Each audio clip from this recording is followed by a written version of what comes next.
Informasi terbaru dari Marc Marquez bahwa Marc sudah selesai melakukan operasinya yang keempat. Dan ternyata Cak, pada operasi keempat ini, skrup yang ditancapkan pada tulang Marquez lebih banyak dibandingkan dengan sebelumnya. Kita akan bedah seperti apa jalannya operasi dan bagaimana update selanjutnya. Kita akan bongkar dalam video khusus setelah ini, Cak.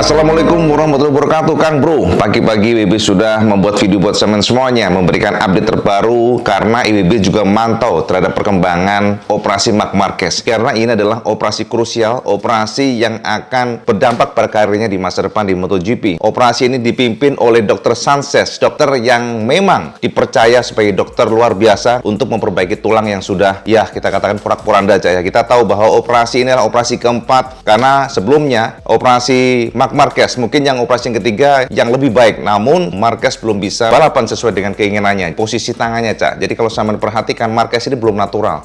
Marquez ini membalap hanya dengan menggunakan satu lengan kirinya. Jadi inilah yang membuat tim akhirnya memutuskan, ini tim Marquez ya, karena Honda sendiri tidak pernah menuntut. Informasinya Honda menyerahkan pada Marquez. Namun Marquez mengatakan bahwa dia tidak happy dengan kondisi saat ini. Dia tidak bahagia dengan kondisi hanya bisa bertarung di belakang, dia hanya bisa bertarung di 7 atau ke 8, itu adalah bukan posisi Marquez yang biasanya. Jadi Marquez akhirnya memutuskan setelah dia merasakan keterbatasan fisik, dia tidak bisa membalap, dia nggak bisa kondring dengan stylenya, akhirnya Marquez memutuskan untuk operasi yang keempat. Kita tahu bahwa sebelumnya Marquez crash di tahun 2020 dan itu adalah bencana buat Marquez karena kita tahu setelah dia crash high side ya, lengan kanannya kan terhantam ban. Akhirnya patah. Celakanya adalah Marquez ngotot banget pada saat itu, turun lagi ya. Jadi hanya beberapa hari operasi dia turun balap, namun itu adalah bencana sebab ternyata plat yang ditancapkan atau dicangkokkan pada tulangnya bengkok ya. Kemudian ada lagi informasi yang kedua, operasi tersebut tidak berjalan lancar. Ternyata terdeteksi adanya infeksi di dalam dari tulangnya. Bagian kanannya humerusnya ini dicangkokkan, dibaut ulang, kemudian juga diberikan antibiotik dan setelah berbulan-bulan akhirnya Marquez dinyatakan fit untuk balap. Namun ternyata seiring perjalanan waktu di tahun 2022 ini Marquez baru merasakan dan Marquez saat ini memang mengkonfirmasi bahwa dia bohong kepada media.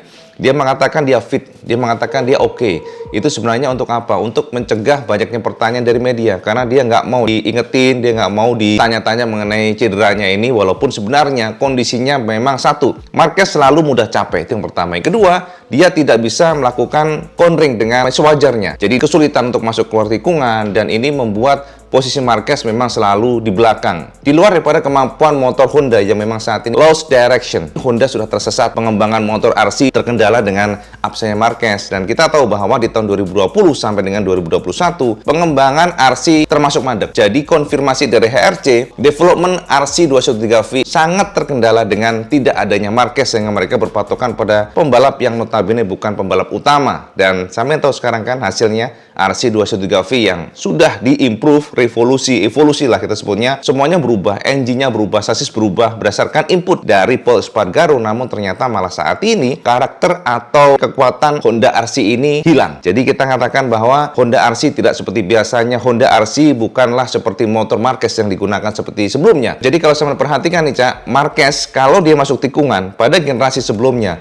generasi yang RC sebelumnya kan memiliki traksi depan yang sangat kuat, sementara lemahnya di belakang. Dan ini menjadi kekuatan Marquez karena kalau sampai perhatikan pada saat masuk tikungan, Marquez selalu kayak membuang ban belakangnya ke kiri atau ke kanan. Jadi ini semacam sliding begitu ya, sehingga traksi ban depannya menjadi tumpuan utama. Dan selama ini maksudnya selama ini Marquez ya memang juara dengan motor itu, dengan style itu.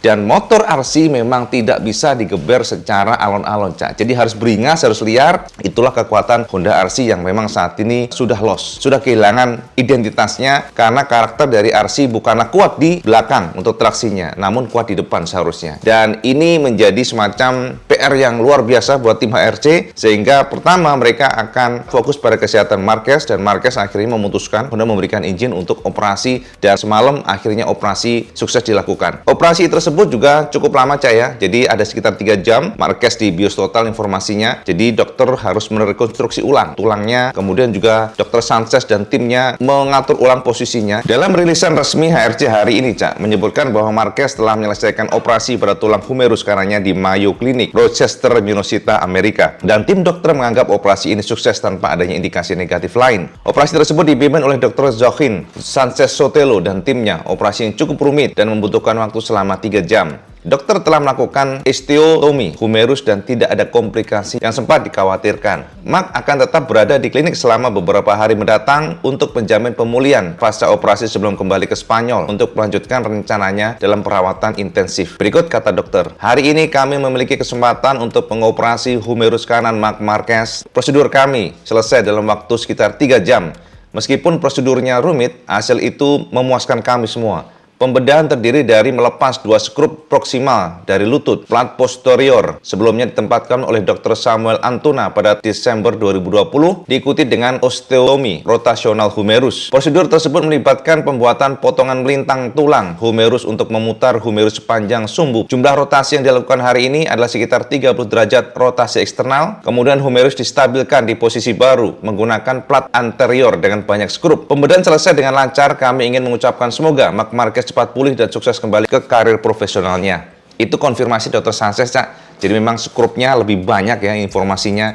Ini yang membuat kita ngilu, Cak. Jadi sayang sekali nggak ada foto, nggak ada video apapun itu mengenai jalannya operasi. Tapi yang jelas pasca operasi Marquez memamerkan kondisinya yang saat ini memang ada senyuman di sana. Kita semua berdoa semoga Marquez benar-benar pulih, Marquez bisa kembali seperti semula, Marquez bisa bertempur melawan para pembalap top MotoGP. Karena gini, Cak, ya, kita tanpa Marquez ini seperti makanan tanpa garam ya, rasanya ya, sepertinya kurang jos lah.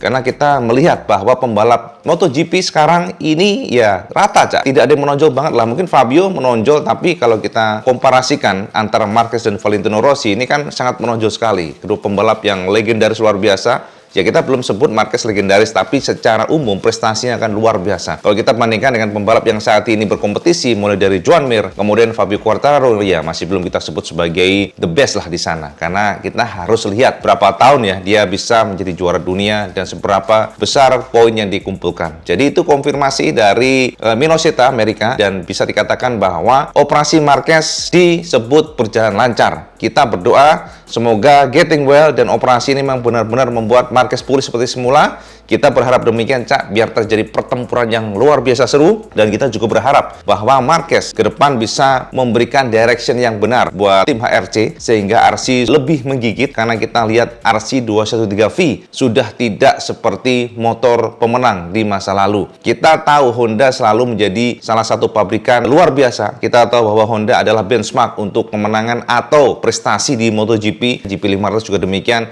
mulai dari generasi NSR 500 yang luar biasa bersama Mike Doohan dan lain sebagainya, kemudian generasi RC 211 yang diprakarsai oleh Valentino Rossi, kemudian kita lihat sekarang 213V yang ya notabene kayaknya memang kurang menggigit, Cak. Ya, kita lihat seperti itu yang sekarang ini, yang tahun ini, sehingga semoga saja dengan kembalinya Marc Marquez fit 100%, 100% akan membawa kebaikan buat tim Honda. Pengembangan motor itu penting, Kang Mas. Kita akan mencoba sedikit colek tentang free practice di Catalunya secara paralel ya. Di luar daripada Marc Marquez, kemarin para tim MotoGP sudah melakukan free practice di Catalunya, dan kita melihat ternyata tim Aprilia luar biasa ya. Jadi tim Aprilia, Jos Gandos, termasuk juga Suzuki, Alex Rins sempat menerjang menjadi pembalap terkencang. Kemudian juga kita lihat Ducati juga cukup konsisten walaupun tidak bisa menjadi pembalap terkencang. Namun yang menjadi fokus kita adalah luar biasanya dari tim Aprilia. RSGP begitu fantastis ya, kita lihat Espargaro, kemudian juga Maverick Viñales dan juga Fabio Quartararo ya. Di sisi lain Fabio masih mencari setelan atau settingan-settingan yang tepat karena dia belum merasa nyaman dengan motornya. Kita pantau terus,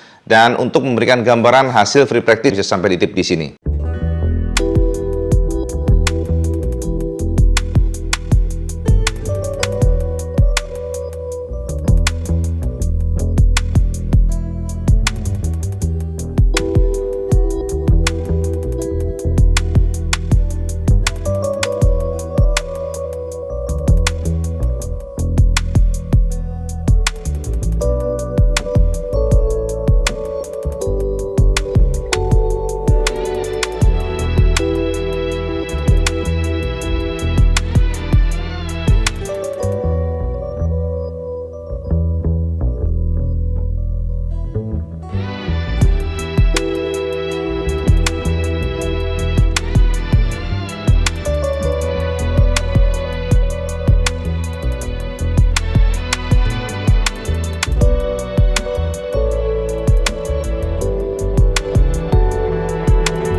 itu Kang Mas ya, hasil free practice Catalunya hari ini akan dilanjutkan. Kita akan melihat bagaimana sepak terjang dari para pembalap di Aprilia, kemudian juga Pecco yang berusaha keras untuk mengejar ketertinggalan poin dengan Fabio. Saat ini Yamaha berusaha mencari setelan atau settingan yang tepat untuk di Catalunya ini. Fabio mengatakan bahwa dia akan fight supaya menjadi juara di Catalunya. Kalau kita bedah mengenai sirkuit Catalunya ini memang membutuhkan power yang besar, Cak, karena strike-nya lumayan panjang, yakni 1 kiloan ya, walaupun lebih pendek dibandingkan dengan Mugello, tapi yang pasti memang ini butuh balancing yang pas, Cak, antara lurusnya atau speednya ataupun dengan belokannya. Nah, kalau kita lihat kemarin para pembalap MotoGP mencoba beberapa ban seperti Alex Spargaro yang menggunakan ban depan medium kemudian belakang hard, tapi kalau untuk Viñales yang unik adalah Viñales menggunakan ban depan medium kemudian belakang lebih suka yang model medium, jadi sama-sama medium ya depan belakang. Lalu yang juga menarik adalah Pecco. Jadi Ducati ini lumayan unik dan berbeda dibandingkan dengan Aprilia, di mana untuk Ducati Pecco menggunakan ban depan medium belakangnya soft. Buat sampean semuanya, itu aja informasi.